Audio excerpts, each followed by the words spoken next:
Good morning. I'm Jane Cronus. My pronouns are she, her, and you are very welcome here at the Unitarian Universalist Church of Palo Alto.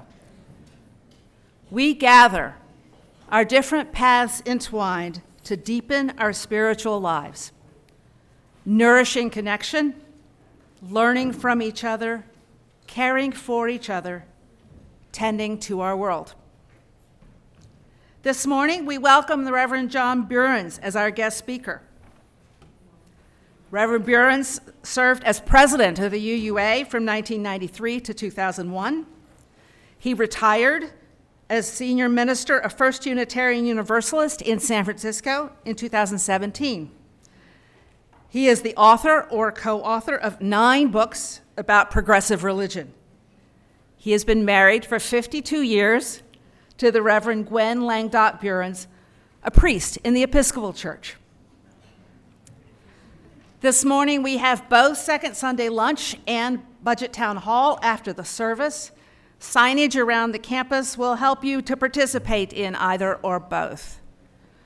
Please scooch over to make room for groups of 3 or more.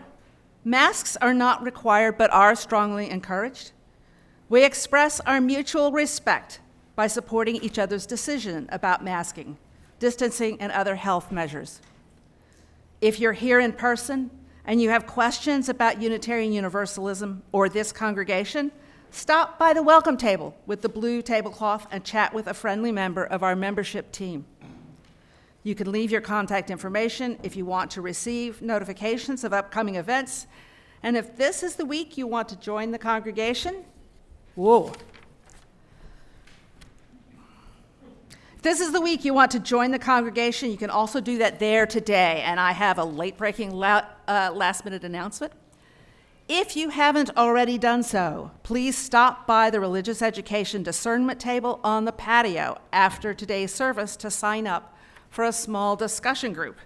The task force needs your input as UUCPA considers the future of our religious education programs and ministry. Kat, are you guys doing something? What? We just have the discernment committee. Okay. Then let us begin our service.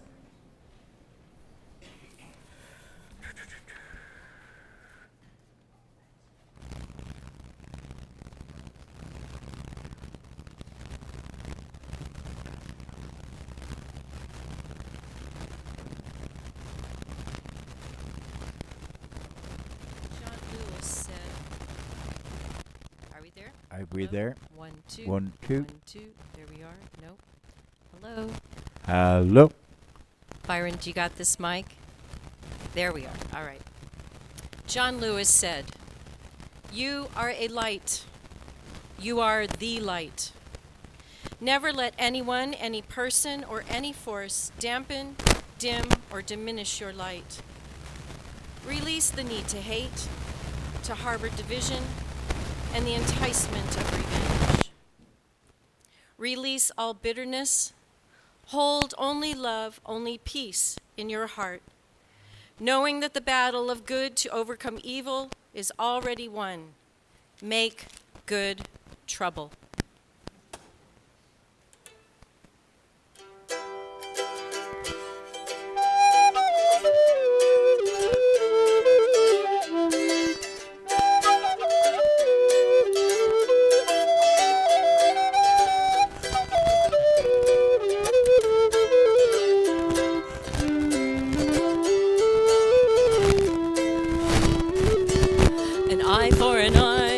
The whole world blind. When they go low, then we'll go high. Do not retaliate, return love or hate, and come together for justice and equal rights. Be strong, be the light, and keep up the good fight. Be strong, be the light, keep up the good fight. Be strong, be the light, and keep up the good fight. Keep up the good fight. arc of the moral. Nonviolence is the weapon of the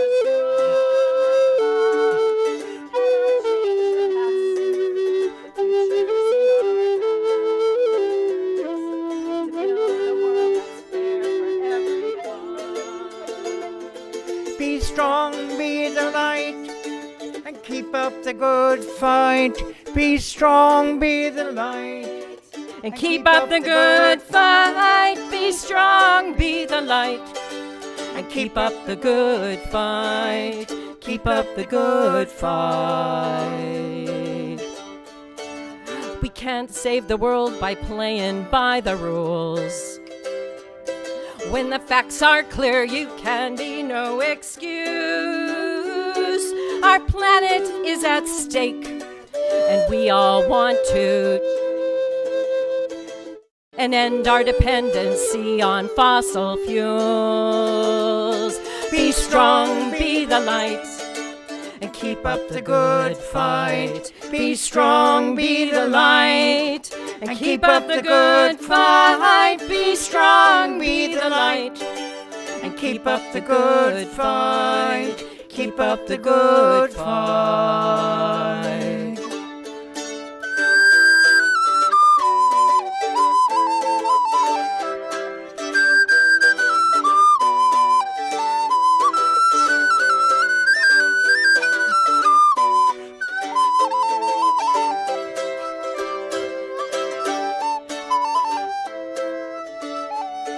All colors, all faiths, and all creeds. Difference, the essence of humanity. It's not how much you take, it's the difference that you make. Embrace the dream of this reality. Be strong, be the light, and keep up the good fight. Be strong, be the light, and keep up the good fight. Be strong, be the light, and keep up the good fight. Keep up the good fight. It takes courage to face the problems that we see. From climate change to police brutality, the people are rising up to say we've had enough. The time has come to shift from me to we. Be strong, be the light, and keep up the good fight. Be strong, be the light, and keep up the good fight. Be strong, be the light, and keep up the good fight. Keep up the good fight. Keep up the good fight.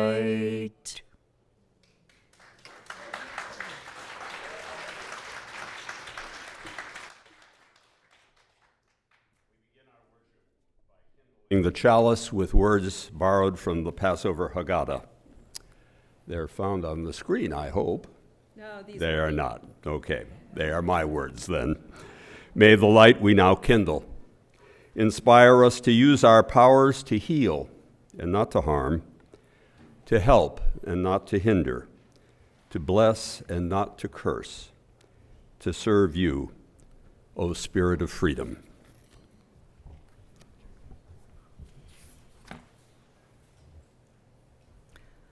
With our centering words, each week we draw on the many sources of our living tradition. Today's words are by Desmond Tutu and can be found at 593 in the gray hymnal or on screen. Please join me for the italicized text. Liberation is costly. Even after the Lord had delivered the Israelites from Egypt, they had to travel through the desert. They had to bear the responsibilities and difficulties of freedom. There was starvation and thirst, and they kept complaining. They complained that their diet was monotonous. Many of them preferred the days of bondage and the flesh pots of Egypt. We must remember that liberation is costly. It needs unity. We must hold hands and refuse to be divided. We must be ready. Some of us will not see the day of our liberation physically, but those people will have contributed to the struggle. Let us be united. Let us be filled with hope. Let us be those who respect one another. As we follow the sound of the bell into silence, we allow ourselves to arrive here fully.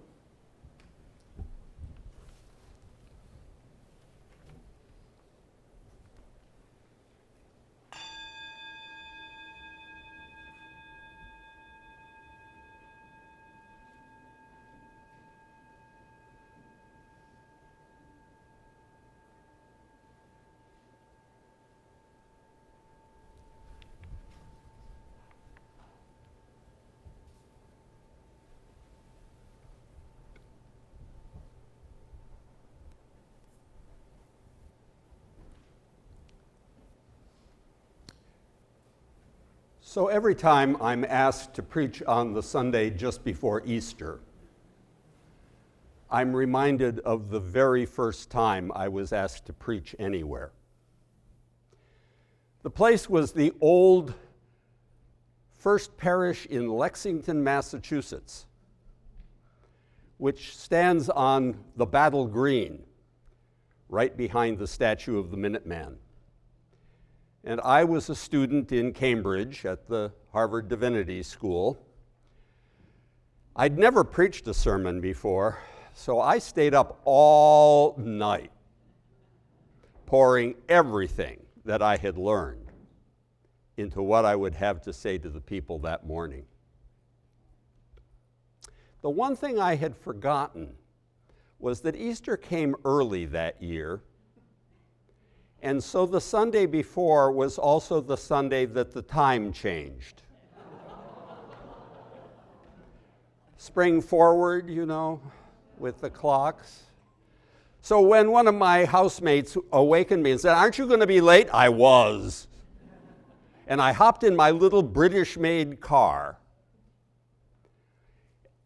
in the pouring rain and headed off with my sermon tucked in my jacket, and got as far as the Fresh Pond Parkway, if any of you know that area, which was filled with water, and the electricity in my car got wet and it just stopped.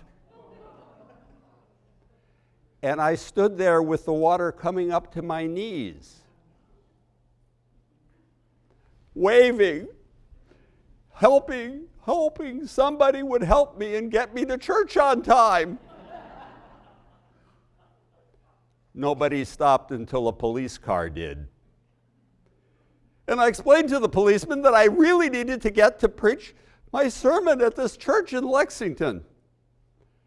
And the Cambridge cop said, "Sure, and I shouldn't do this, but get in." And dropped me right at the front door of the church, only about 35 minutes late. And my supervising minister had already launched into a sermon. It was 1970. And his sermon was about how Dr. King had set his face toward Memphis, the way Jesus set his face toward Jerusalem. But then the ushers signaled that I was there after all. I was a sodden, wet mess. So they put a choir robe over me. And he called for a hymn. And as the congregation sang something about "Hail Messiah's name," I walked down the aisle going, squish, splooch, squish, splooch, thinking, on the whole, crucifixion wouldn't be so bad. When I got to the pulpit, I took my sermon out of my jacket. It was all stuck together. None of it could be read.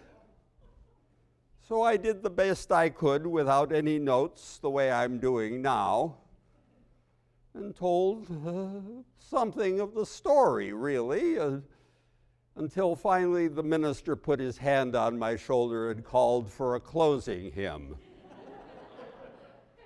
And back down the aisle I went, feeling like, yes, crucifixion would be good about now. But you know, the woman who was president of the congregation that year was the first to rush up to me. She shook my hand, looked me straight in the eye, and with her rather Irish accent, said, "John, you must preach for us again." Which I thought, on the whole, was absolutely the kindest thing she could possibly have said, since my sermon had really had only 3 small flaws, no real beginning, middle, or end. But this story does, and its burden is this. If you try to do something for the first time, and it doesn't go too well, like those people coming out of Egypt, you know, they'd not done that before either. Some of them wanted to give up, but thank God they kept going. And you know, I kept preaching. And it worked out all right for me. And I hope for you today as well. Thanks for listening to this story for all ages.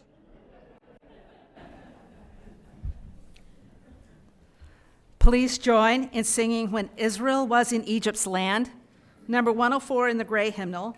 The words are on screen and in the online order of service. Those attending religious education may leave during the last verse via the lobby. Was in Egypt's land, let my people go. Oppressed so hard they could not Stand, let my people go. Go down, Moses, way down in Egypt's land. Tell old Pharaoh to let my people go. The Lord told Moses what to do. Let my people go and lead the tribe of Israel through. Let my people go. Go down, Moses, way down in Egypt land. Tell old Pharaoh to let my people go. For you the cloud shall clear the way.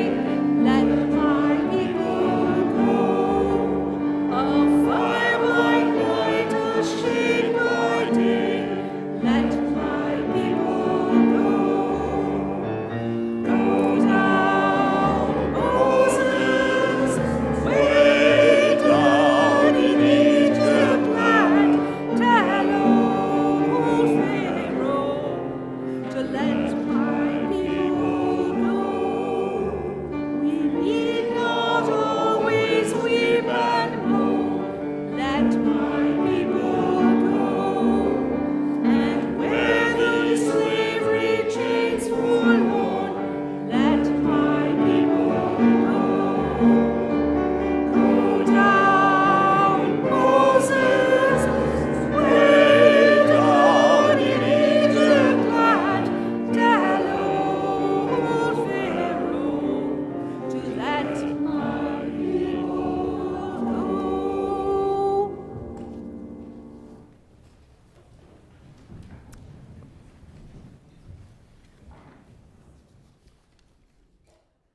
Our affirmation is taken from words used at Congregation Bethel in Sudbury, Massachusetts, and can be found at number 631 in your gray hymnals. Words are also up on screen. Your part is in the italics again. What sacrifices would we make for freedom today? How far would we go? How deeply would we look within ourselves?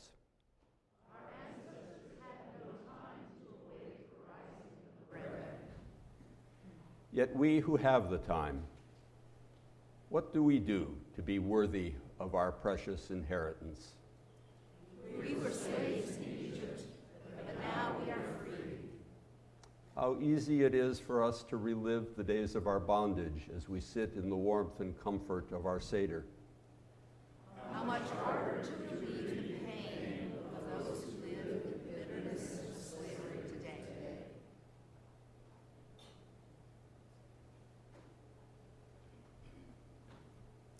Our hymn is not a terribly familiar one, but we're counting on the choir to help us. It's number 1060 in the teal hymnals.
The biblical narrative is full of stories of the people of God being subjected to imperial oppressions of one sort or another. My reading for today is taken from a recent book entitled Why Empires Fall. Can the West make itself great again? Should it even try? Between 1800 and the turn of this millennium, the West rose to dominate the planet.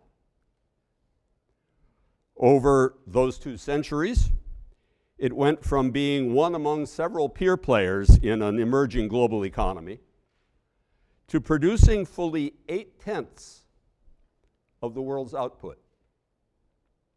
Simultaneously, average incomes in the Western world, today's Organization for Economic Development, Cooperation and Development countries, that increased from roughly equal to those of the rest of humanity to 50 times greater than the average.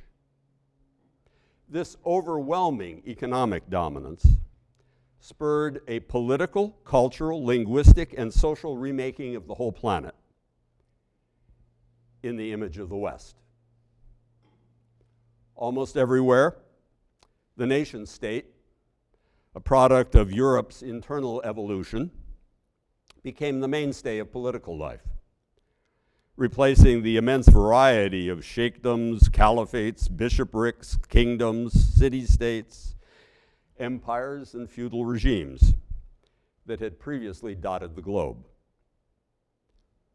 English became the language of global commerce, with the pound, then the dollar, replacing gold as the currency of global trade. Western universities became the meccas of aspiring intellectuals everywhere.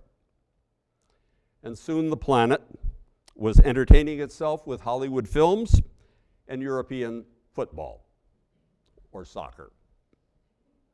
And then suddenly, history went into reverse. After 2008's Great Recession, the West's share of global output declined from 80% to 60% and has continued to fall. Real wages fell. Youth unemployment in many countries soared.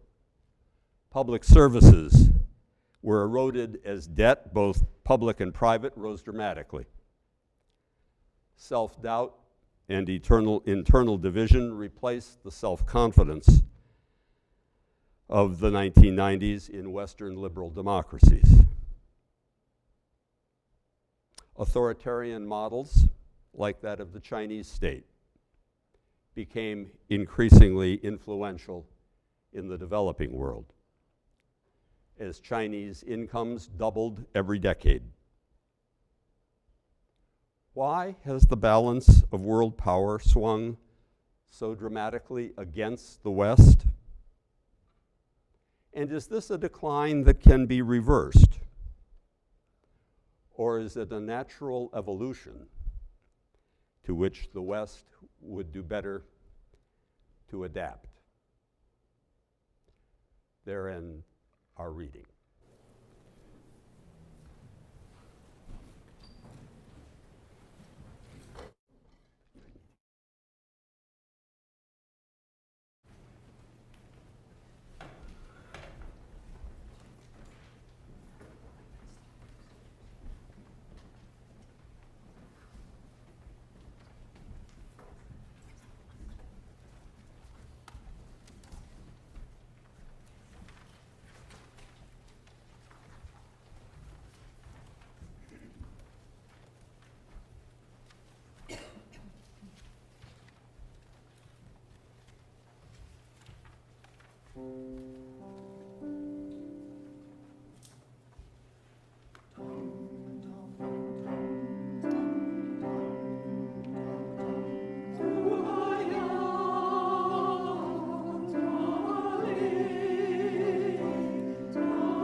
The premise in my sermon title, that the times are evil, is one that I don't think I need to prove.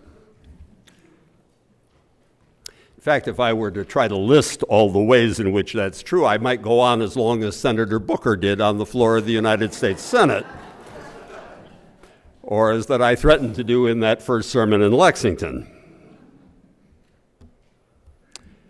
Yet, it's worth our reminding ourselves that not all measures of good and evil are the stock markets. Every January, my friend, New York Times columnist Nicholas Kristof dares to write about how even this year is the best time to be alive. A lot of people, of course, refuse to believe him, but he makes a darn good statistical case. To be sure, war and violence continue. Yet last year, even with the horrors in Sudan and Gaza, there were fewer people who died of such causes than any previous year. Starvation, extreme poverty, as defined by the UN's food program, hit another all-time low.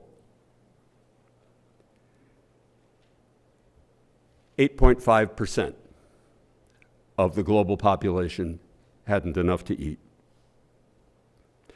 For much of human history, he reminds us about half of all newborns died in childhood. As late as 1950, when I was 3, a quarter did. Now the rate is down to 3.6% before age 5. Education and literacy all over have soared. Globally, it's now 90% literacy. And another person acquires that skill every 3 seconds. 12 million more each year. I could go on. But of course, partial good, doesn't satisfy us privileged perfectionists. Does it? Although it has the virtue of revealing just how demanding we are. During the middle of World War II, when the whole planet was convulsed and more polarized even than our nation is today, theologian Reinhold Niebuhr tried to warn the victors not to become too smug when they won, nor assume that defeating one axis of evil would mean that the United States and its allies were all good.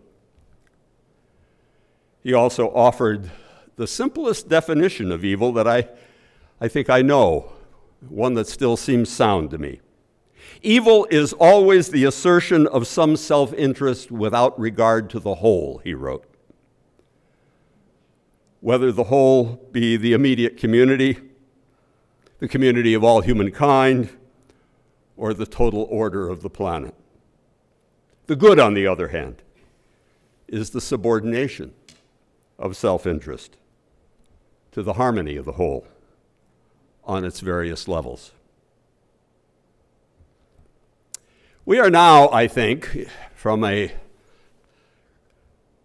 epical point of view, as our reading indicated, clearly facing the end of the order that was created at the end of World War II, largely dominated by the West and especially by our own nation state.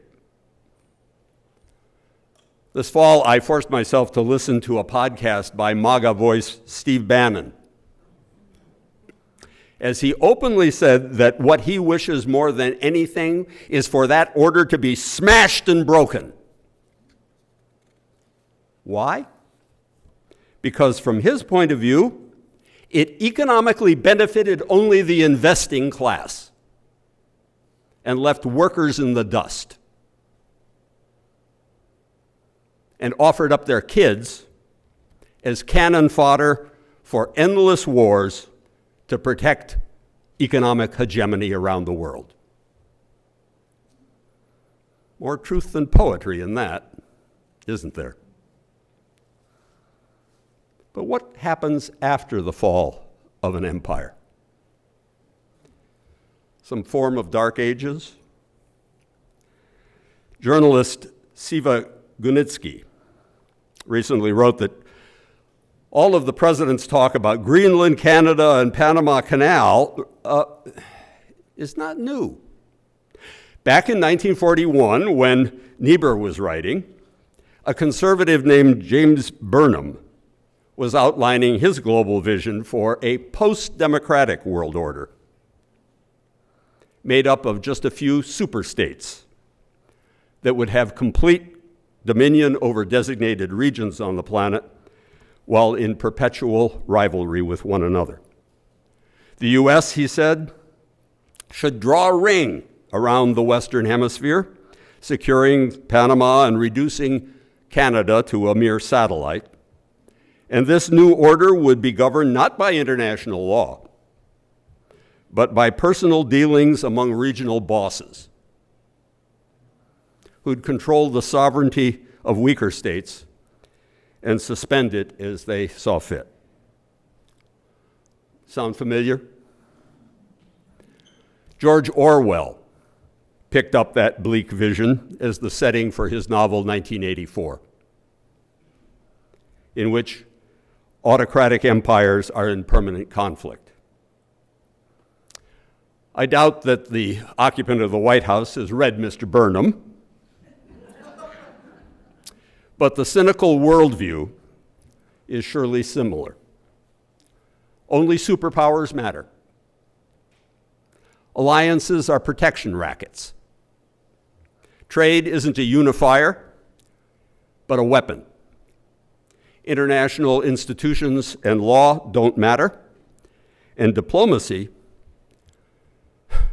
is nothing but deals cut between bosses. A little bit like the mafia. Meanwhile, a more progressive version of a multipolar world that is actually cooperating in the face of challenges like climate change, mass migration, new pandemics, new technologies. That vision goes neglected. About a year ago, I decided that if I had to face another election involving you-know-who, while also becoming the principal caregiver for my dear wife of 52 years, who's now facing both cognitive and physical challenges, I needed to tend my own soul a little bit more deeply and cultivate more equanimity.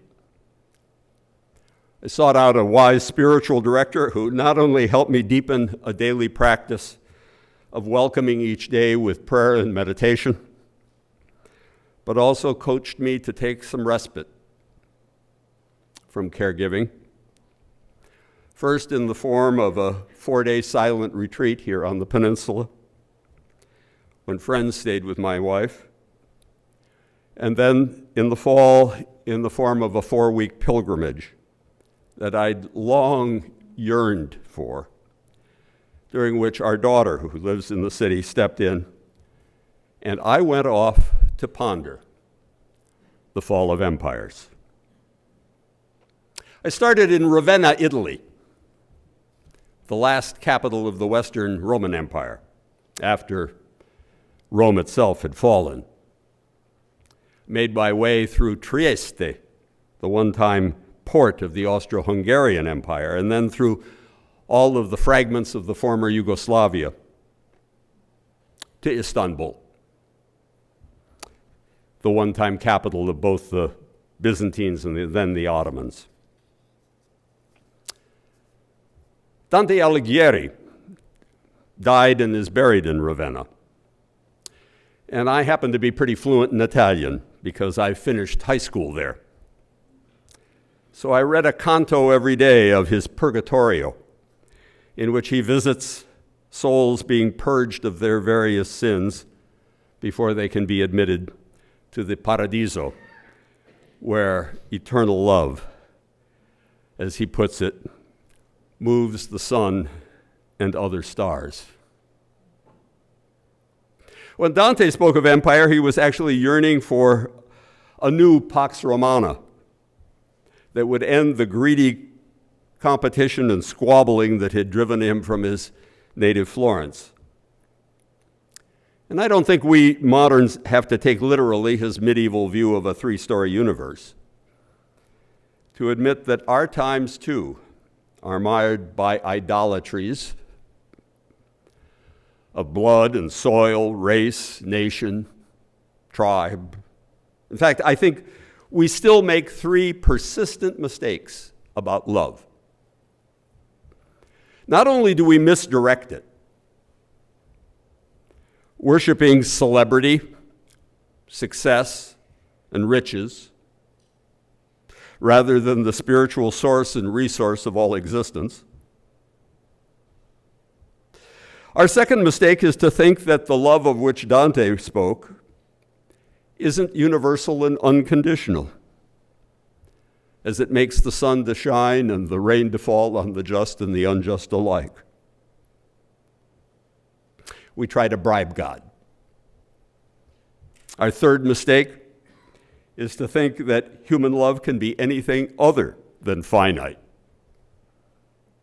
imperfect, time-bound, and yes, push it enough, conditional. Even among the most loving of spouses, parents, and friends. The writer Flannery O'Connor once chastised a friend who was disappointed to discover that, gasp, even the church is imperfect, and its leaders. She wrote back to him, "To expect too much, is to have a sentimental view of life, and that is a softness that ends in bitterness. Charity," she added, what Dante called carità, is hard, yet it endures. Or as my friend William Sloane Coffin once put it, when I was a younger activist for peace and justice, if you find yourself becoming disillusioned, try asking yourself why you entertained so many illusions to begin with.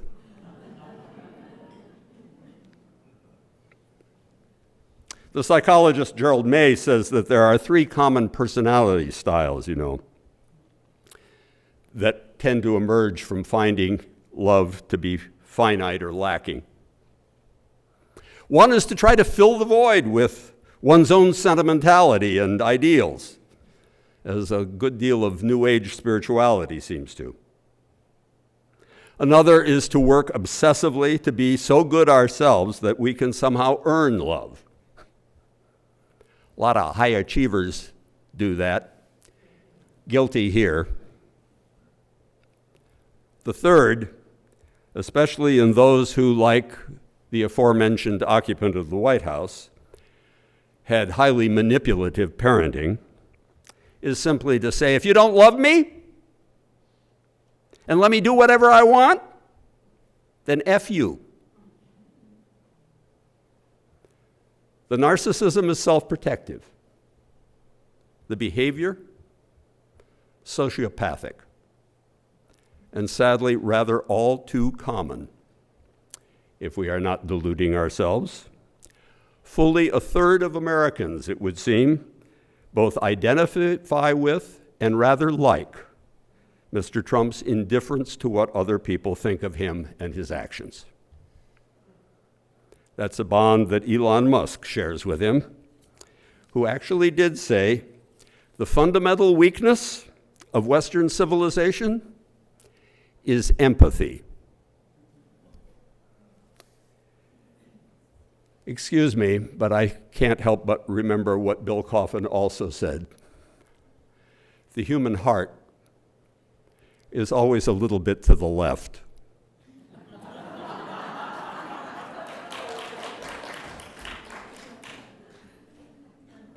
Or that religion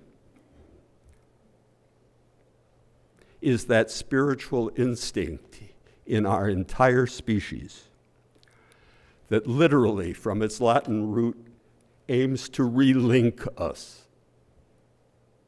to one another and to the deepest wisdom that our forebears have handed on to us. Sadly today, because religion is so often used to divide rather than unite, religion and spirituality seem weakened, except where they preach a popularized, self-serving prosperity gospel or promote patriarchal politics or ethnocentric fears. It's important for those of us who are more privileged to remember that only among the oppressed and the suffering, not the privileged, does the Spirit still have real depth and authenticity. Go to a black church sometime and hear their take on the Exodus. They've been there. When not defining evil or fighting fascism, Niebuhr was also uttering a prayer originally far more global in scope than merely personal. God grant us the serenity to accept those things we cannot change, like lost battles or lost elections, and the courage to change those things we can, like ourselves and our attitudes and our own spirit. And may we have the wisdom to know the difference. Take the profound difference, I would say, between mere happiness and an inner joy. Happiness is the pursuit of the privileged. Joy is the resistance of the oppressed. Happiness is too often tied to the material. Joy is spiritual and inward. Happiness is circumstantial. Joy is existential. Happiness is contextual. Authentic joy is indestructible. Happiness depends on what happens. True joy is a gift of the Spirit that begins in gratitude for the sheer gift of being here, still able to draw breath.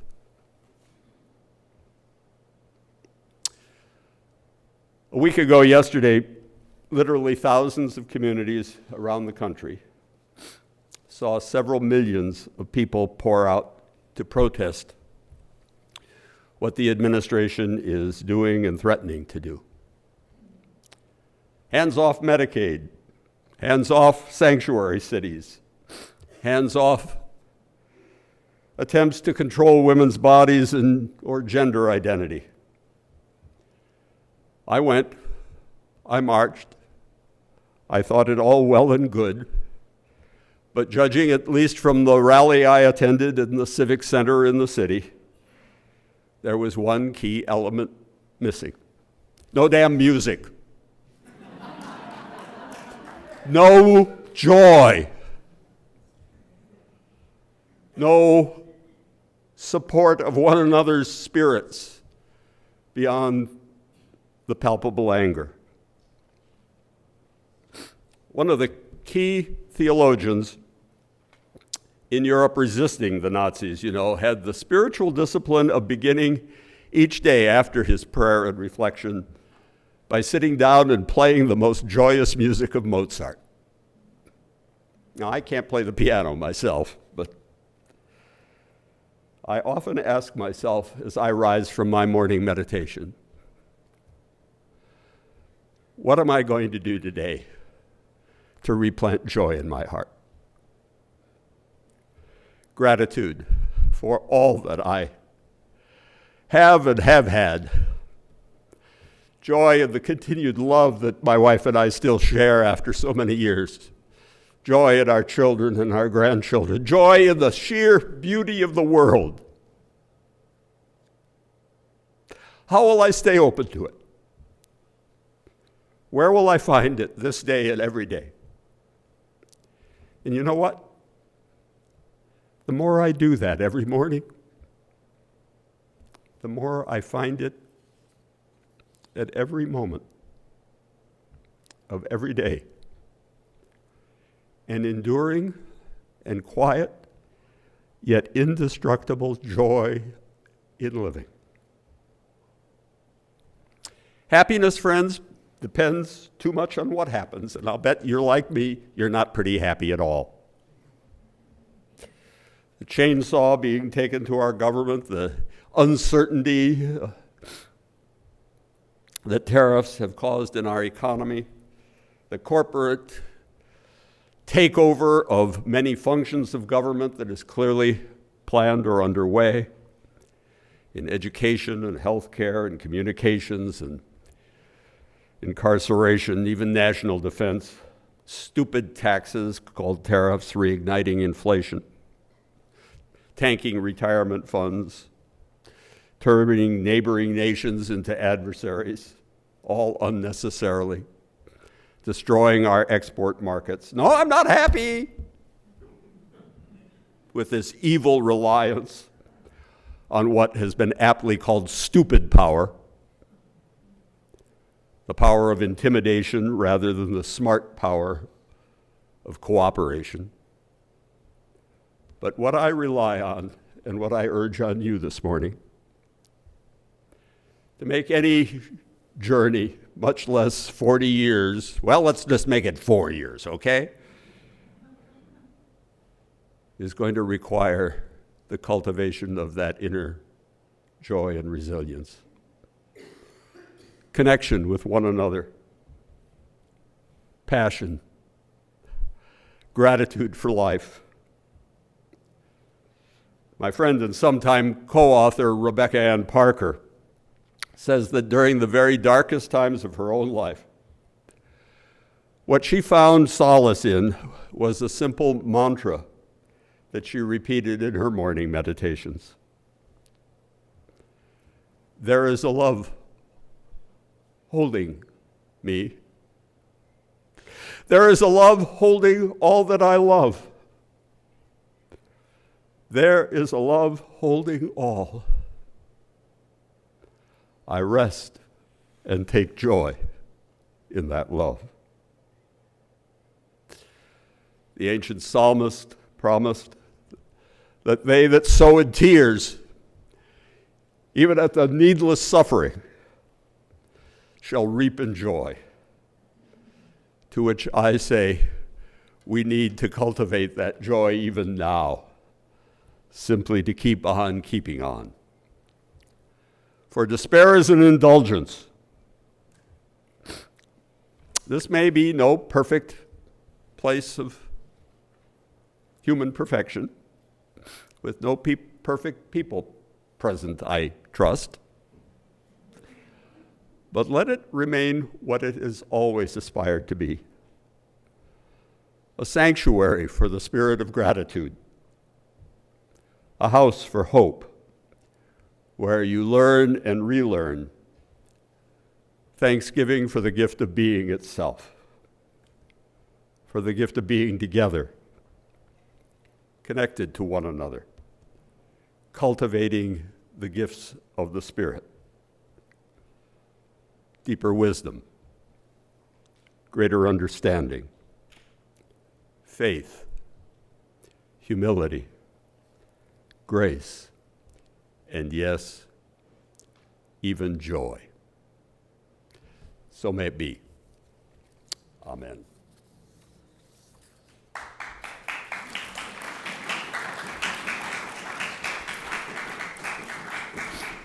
Good boy.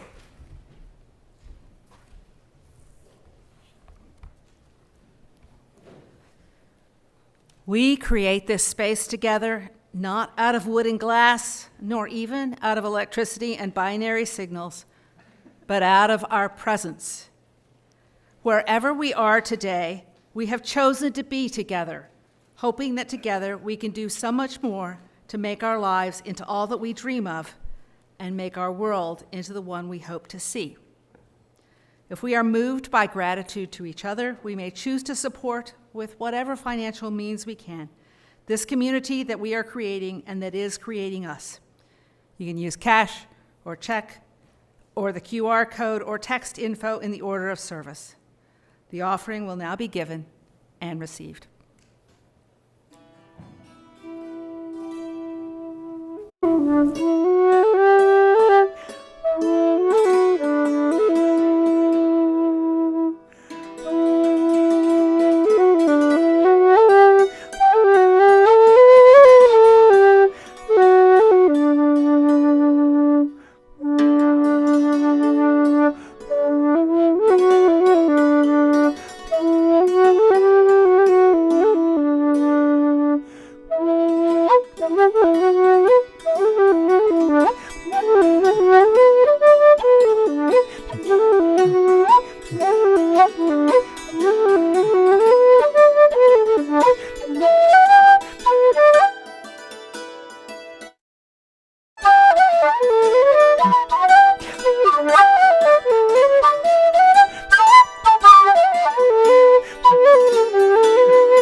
Thank you.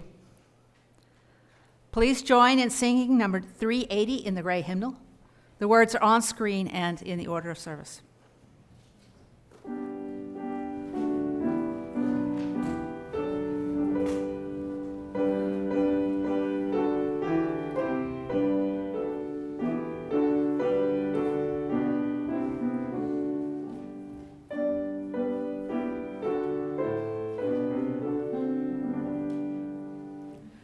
Rejoice in love we know and share, in love and beauty everywhere.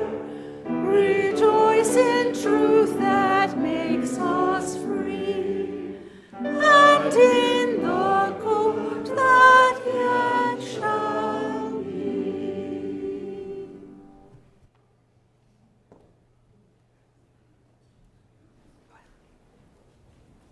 We now extinguish this flame, but not the lamp of wisdom it represents, the warmth of human connection.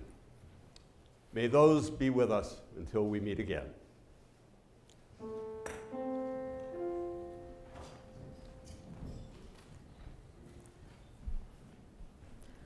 May the road rise to meet you. May the wind be always at your back. May the sun shine warm upon your face.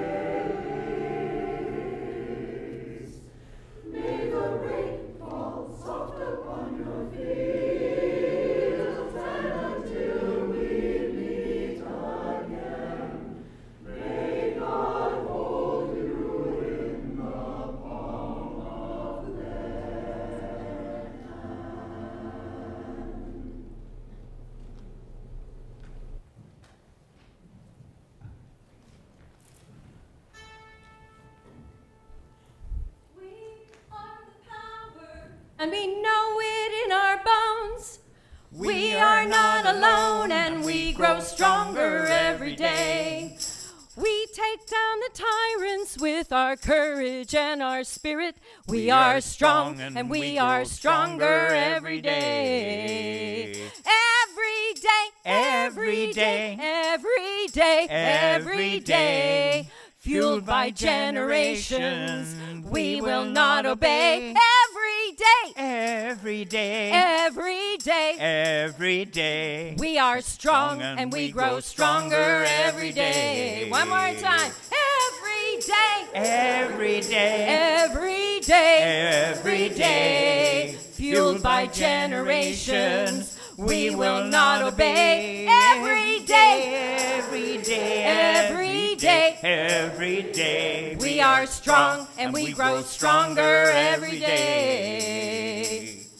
We are the workers, built this nation from the ground. We can shut this whole thing down and we grow stronger every day. Their money and their greed won't give the people what they need. We are strong and we grow stronger every day. Every day, Every day, every day, every day. fueled by generations, we will not obey. Every day, every day, every day, every day. we are strong and we grow stronger every day. We are the seeds and we are nurtured by the earth. In darkness is rebirth and we grow stronger every day. We will sing and shout until we force the rich boys out. We are strong and we grow stronger every day. Every day, every day, every day, every day. fueled by generations, we will not obey. Every day, Every day, every day, every day. we are strong and we grow stronger every day. We are strong and we grow stronger every day. Woo!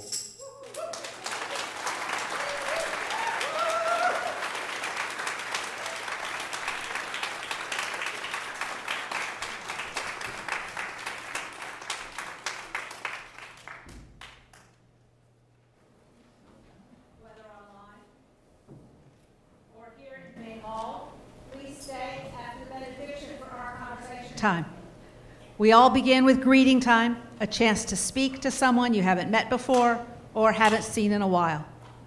For those of you here in the main hall, it would be very helpful if you would clear the space promptly so it can be set up for the Budget Town Hall. And also, Jeff and Enrique would love some volunteers to help with table and chair setup for that meeting and for the second Sunday lunch. Now, if you're online, please unmute yourself, turn on your video, and touch hands to the side of the frame virtually, like this. And if you're in the main hall or the patio, reach out to hold hands if you and the person next to you are comfortable with that, or to show that you are connected in spirit, cross your hands over your heart. Into the world in peace. Be of good courage. Hold fast to what is good. Return no one evil for evil. Strengthen the faint-hearted. Support the weak. Help the suffering. Speak love with word and deed. Honor all beings. Okay.